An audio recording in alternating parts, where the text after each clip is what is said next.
হবিগঞ্জে জুলাই পদযাত্রা শেষে জাতীয় নাগরিক পার্টির গাড়িবহরে হামলার অভিযোগ উঠেছে ছাত্রদল নেতাকর্মীর বিরুদ্ধে।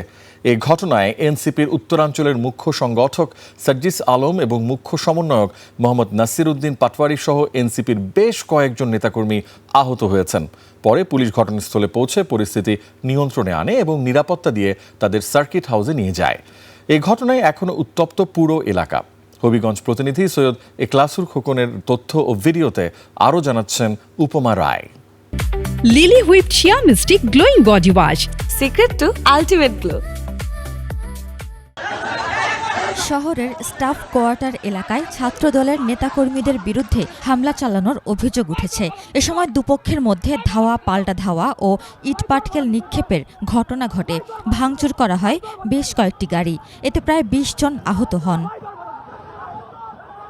হামলার মুখে সার্জিস আলম সোনালী ব্যাংক কার্যালয়ে আশ্রয় নেন। প্রায় ১ ঘণ্টা সেখানে তাকে অবরুদ্ধ করে রাখেন ছাত্রদল নেতাকর্মীরা। পরে পুলিশ গিয়ে সার্জিস আলমকে উদ্ধার করে সার্কিট হাউসে নিয়ে যায়। নাসির উদ্দিন পাটোয়ারি দ্রুতই ঘটনাস্থল ত্যাগ করে ঢাকার উদ্দেশ্যে রওনা করেন। হামলায় অনেকেই আহত হয়েছেন এবং কয়েকজন গুরুতর জখম হয়েছে বলে অভিযোগ করেন সার্জিস আলম।